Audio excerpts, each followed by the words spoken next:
You're in a Jewish space, and Jewish spaces, as we know all too well here in Pittsburgh, have been targeted. So we want to make sure that everybody who is in this building, especially the children, are as safe as possible. Shawn Brokus is a former FBI agent. She was in charge of crisis management when the Tree of Life synagogue was attacked. The squad I supervise actually owned that investigation. Today, she works for the Jewish Federation of Pittsburgh by teaching the community how to deal with threats. That includes this group of preschool teachers and daycare supervisors who work at a Jewish school.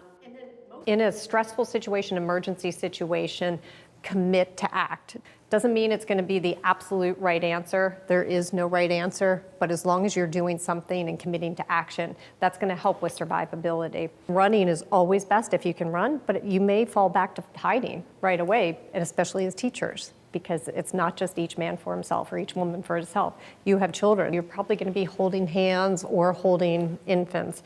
That's totally fine. Just do what you can. That scenario is hard to stomach for some. It's hard. You guys have such a significant role because you're entrusted with the lives of children. After an hour-long class, the teachers will now have to practice what they learned and lock themselves up in a classroom. Austin supervises 2 to 3-year-olds. She has to act as if an active shooter is in the building. I realized there's a closet right here.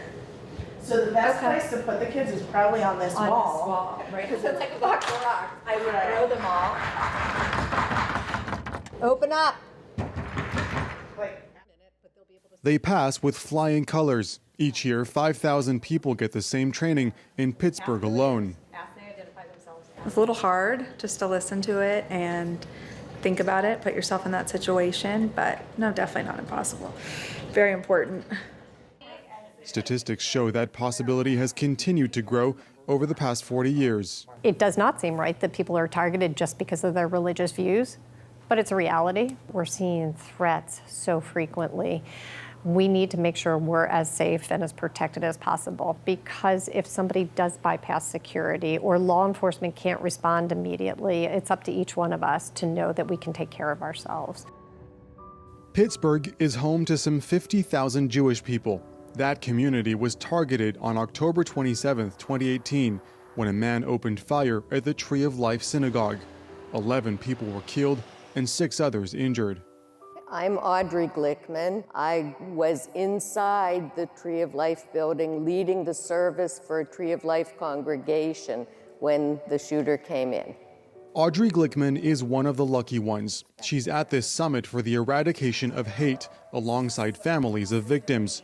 And after a 4-year wait, she can finally share her story. I couldn't talk about the trial because I was a witness, and witnesses shouldn't talk about the case, the bad guy, or the trial itself, or potential punishments beforehand so that we don't risk a mistrial later. The shooter was sentenced to death last August after he was found guilty of 63 federal crimes, including hate crime. It was the first federal capital punishment under Joe Biden.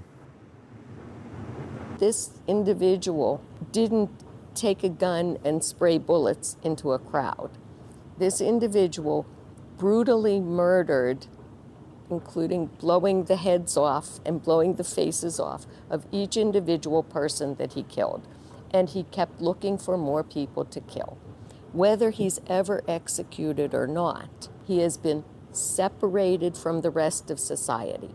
And that, I think, is the reason for sentencing somebody to death, to cut them off cleanly from having any more influence with anybody.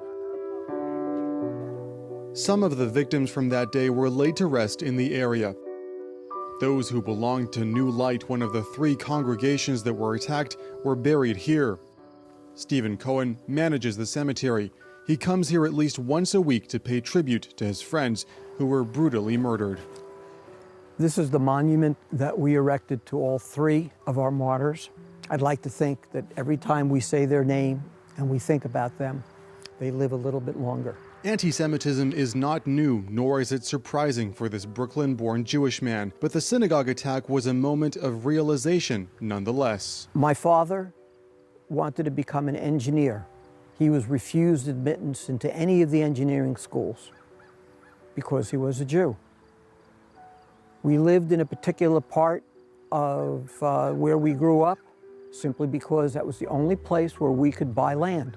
These type of things have occurred up until the end of World War II. And starting, I'd say, in the mid-50s, maybe into the 60s, things changed. We're all the same. Now we acknowledge the fact that to some, we are not.